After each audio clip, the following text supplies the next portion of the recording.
BBC Urdu کے programme سے Arabian میں خوش آمدید. ہمارے لندن اسٹوڈیو سے میں ہوں شفیع نقی جامعی. 14 ممالک جہادی نرغے میں، سب سے زیادہ اموات عراق، نائجیریا، شام اور افغانستان میں. پاکستان میں ہر 7 میں سے 1 کو پتھری ہے. بغیر چیرا لگائے پتھری نکالنے کی دیسی ساخت کی مشین بنانے کی کوشش. ولولہ انگیز نغمے بھی شدت پسندوں کا ایک ہتھیار ہیں. جنوبی اردن میں ایک شادی کی تقریب جنگجوؤں کا اجتماع لگی. کیا آپ یقین کریں گے کہ محض اس سال صرف نومبر کے مہینے میں جہاد کے نام والی کارروائیوں میں 5000 سے زیادہ لوگ مارے گئے. BBC کی ہے یہ مشترکہ تحقیق جو بتاتی ہے کہ جہادی تنظیمیں 14 ممالک میں سرگرم ہیں. اس سال نومبر میں سب سے زیادہ متاثرہ ممالک میں شامل ہے عراق، جہاں 1770 لوگ مارے گئے، جبکہ نائجیریا میں 786. افغانستان میں 782 لوگوں کو ہلاک کیا گیا اور ان میں سے اکثریت کو طالبان نے مارا، جبکہ شام میں 693 افراد ہلاک کیے گئے. حملہ آور تنظیموں کا ایک ہتھیار خودکش حملہ بھی ہے. کابل میں آج بھی 2 حملے ہوئے. کابل ہی میں ہونے والے ایک ایسے ہی حملے کی باریکیوں پر ہمارے نامہ نگار رچرڈ گیلپن کی رپورٹ کاشف قمر کی زبانی. اس سی سی ٹی وی فوٹیج میں بہت اطمینان سے کابل پولیس ہیڈ کوارٹر کی سیڑھیاں چڑھتے ہوئے اچھے لباس میں ملبوس اس شخص نے کسی کو اپنی جانب متوجہ نہیں کیا. بظاہر اس کے ہاتھ میں دستاویزات ہیں اور وہ وہاں کھڑے سیکیورٹی اہلکاروں سے پولیس چیف کے دفتر کا راستہ بھی پوچھتا ہے. جیسے ہی وہ کمرے میں داخل ہوا تو پتہ چلا وہ طالبان کی جانب سے بھیجا گیا خودکش بمبار تھا.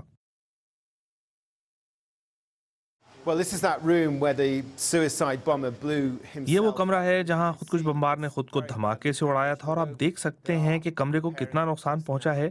اب یہاں مرمت کا کام جاری ہے. اتفاق سے پولیس چیف خود یہاں موجود نہیں تھے بلکہ ان کے چیف آف اسٹاف اس جگہ بیٹھے تھے اور لوگوں کی بڑی تعداد بھی تھی.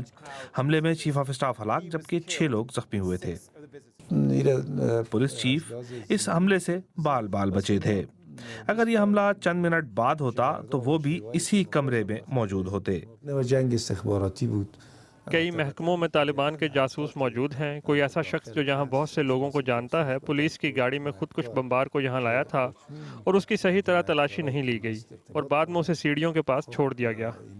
کابل میں پولیس ہیڈ کوارٹر کی سیکیورٹی بہت سخت ہے، لیکن خودکش بمبار پولیس کی گاڑی میں سوار تھا اور مرکزی دروازے سے داخل ہوا تھا. اسی لیے اسے کسی نے نہیں روکا اور وہ تمام چیک پوائنٹس عبور کرتا ہوا ان سیڑھیوں کے پاس پہنچ گیا جو سیدھا پولیس چیف کے آفس کو جاتی ہیں. دھماکہ خیز مواد خودکش بمبار کے انڈر ویئر میں تھا. دھماکہ خیز مواد بہت ہی جدید نوعیت کا تھا اور اگر تلاشی کے دوران اسے ہاتھ لگ بھی جاتا تو پتہ نہیں چلتا. اس حملے کے بعد بھی یہاں تلاشی کا نظام بہت ناقص ہے. نہ میٹل ڈیٹیکٹر ہیں، ایکس رے مشینیں اور نہ ہی اسکینر. دارالحکومت کی مانیٹرنگ کے لیے قائم کیے گئے نئے کنٹرول سینٹر کا دورہ کرواتے ہوئے پولیس چیف کا کہنا تھا کہ انہیں پتہ ہے کہ انہیں کسی بھی وقت ہلاک کیا جا سکتا ہے. افغانستان سے رچرڈ گیلپن کی تھی یہ رپورٹ.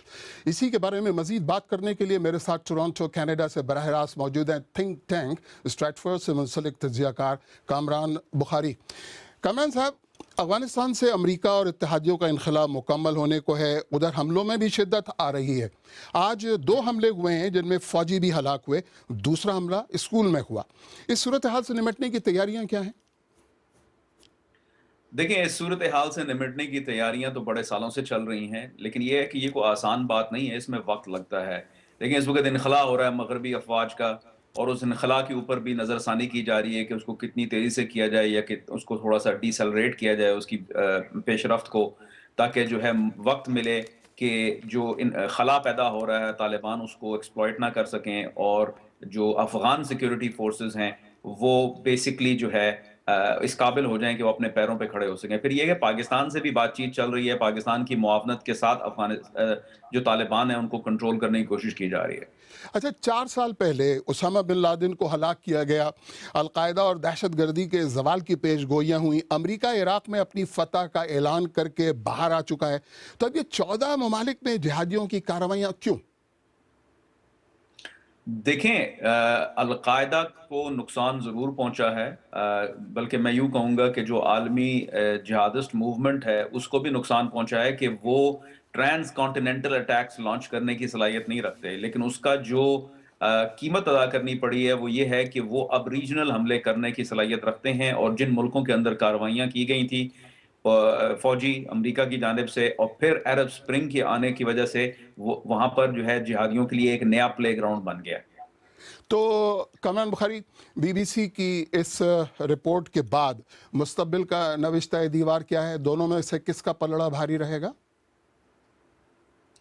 دیکھیں، میں نہیں سمجھتا کہ یہ ایک وہ آسان سوال ہے جس کا کوئی سیدھا سا جواب ہے۔ دیکھیں، پلڑا جو ہے وہ بھاری ان کے درمیان ہوتا ہے کہ جو بیسیکلی ریلیٹیولی جو ہے ایکوٹیبل فورسز ہوتی ہیں۔ یہاں پر ہم ایک طرف سٹیٹ ایکٹرز کی بات کر رہے ہیں، وہ چاہے کتنا ہی جہادی قوتیں جو ہے جانی مالی نقصان کریں، وہ صرف نقصان کر سکتی ہیں، وہ بیٹھی ہوئی حکومتوں کو گرا نہیں سکتی، وہ صرف اور صرف انارکی کا فائدہ اٹھا سکتی ہیں۔ یہ چیز ہمیں زیر غور رکھنی پڑے گی، کیونکہ ورنہ یہ ہے کہ ہم یہ سمجھیں گے کہ جہادی قوتیں جیت رہی ہیں، ایسی بالکل کوئی بات نہیں ہے۔ تو کامران بخاری، بی بی سی کی اس تحقیق کے مطابق نومبر میں سب سے زیادہ ہلاکتیں IS کے ہاتھوں ہوئی ہیں۔ پہلے القاعدہ کی رٹ تھی، یہ نئی بلا کیا ہے؟ دیکھیں، نئی بلا میں اور پرانی بلا میں فرق اتنا ہے کہ پرانی بلا جو ہے وہ امریکہ اور مغرب پہ حملے کرنا چاہتی تھی۔ جب اس کی وہ صلاحیت چھین لی گئی تو پھر جو ہے علاقائی طور پہ حملے شروع ہوئے۔ اس علاقائی طور پہ حملے کے اندر سے ایک نئی تحریک نکلی جس کو ہم IS کہتے ہیں، داعش کہتے ہیں۔ ان کا اور قاعدہ کا فرق یہ ہے کہ یہ ریاست قائم کرنا چاہتے ہیں، علاقوں پہ قبضہ کرنا چاہتے ہیں، جبکہ القاعدہ جو ہے ابھی بھی امریکہ کے اوپر فوکسڈ ہے۔ کینیڈا سے کامران بخاری، بہت بہت شکریہ۔ آئیے دیکھتے ہیں کہ اس کے بارے میں ہمارے سوشل میڈیا کے صفحات پر آپ کیا کہہ رہے ہیں۔ محمد اکرم مسقط سے کہتے ہیں ان سب کے ذمہ دار مسلمان خود ہیں جنہوں نے اسلام کو گروہوں میں بانٹ دیا ہے۔ عبداللہ چکزئی پشین سے کہتے ہیں ان مسلمان ممالک میں گورنمنٹ کی رٹ بہت کمزور ہے، اس وجہ سے یہ واقعات ہوتے ہیں۔ اگر گورنمنٹ کی رٹ مضبوط ہو تو شدت پسند پلاننگ سے پہلے ہی پکڑے جائیں۔ نوشیروان عادل اسلام آباد سے کہتے ہیں اگر امریکہ ان ممالک میں مداخلت چھوڑ دے تو ان کے حالات بہتر ہو سکتے ہیں۔ بھارت نے روس کی مدد سے کم از کم 10 نئے جوہری بجلی گھر تعمیر کرنے کا اعلان کیا ہے اور اپنا جدید ترین ہیلی کاپٹر بھی مکمل طور پر بھارت میں ہی تیار کرنے کی پیشکش بھی کی ہے۔ یہ اعلان بھارتی وزیر اعظم نریندر مودی نے آج دہلی میں روس کے صدر ولادیمیر پوتن سے ملاقات کے بعد کیا۔ انڈیا کہتا ہے اگرچہ اس کے پاس نئے راستے موجود ہیں لیکن روس پھر بھی اس کا سب سے بڑا دفاعی شراکت دار رہے گا۔ دہلی سے سہیل حلیم۔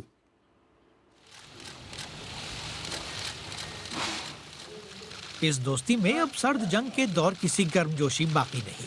پاکستان کے ساتھ روس کا دفاعی سمجھوتا اس کی ایک مثال ہے، لیکن مغربی دنیا کی عائد کردہ پابندیوں کے بعد روس کو دوستوں کی تلاش ہے اور انڈیا کو دفاع اور توانائی کے شعبوں میں تعاون کی۔ روس پہلے ہی انڈیا میں جوہری بجلی گھر بنا رہا ہے۔ آج مزید 10 نئے بجلی گھر تعمیر کرنے پر بھی بنیادی طور پر اتفاق ہوا۔ Today we have outlined an ambitious vision for nuclear energy of at least 10 more reactors. It will have the highest standards of safety in the world.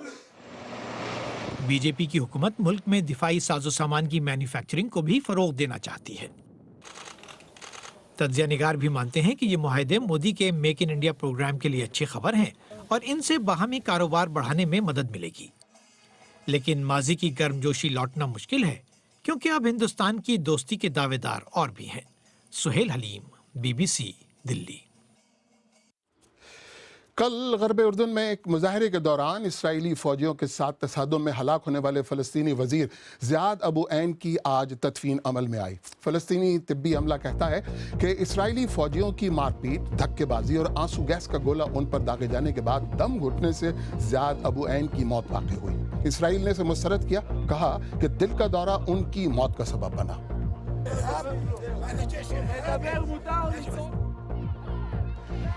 امریکہ میں پولیس کے ہاتھوں حالیہ تشدد کے واقعات کے خلاف یہاں لندن میں شیپرڈز بش کے علاقے میں مشہور ویسٹ فیلڈ شاپنگ سینٹر میں تقریباً 700 افراد نے دھرنا دیا، احتجاجی مظاہرہ کیا، جھڑپیں ہوئیں اور پولیس نے 76 لوگوں کو گرفتار کیا۔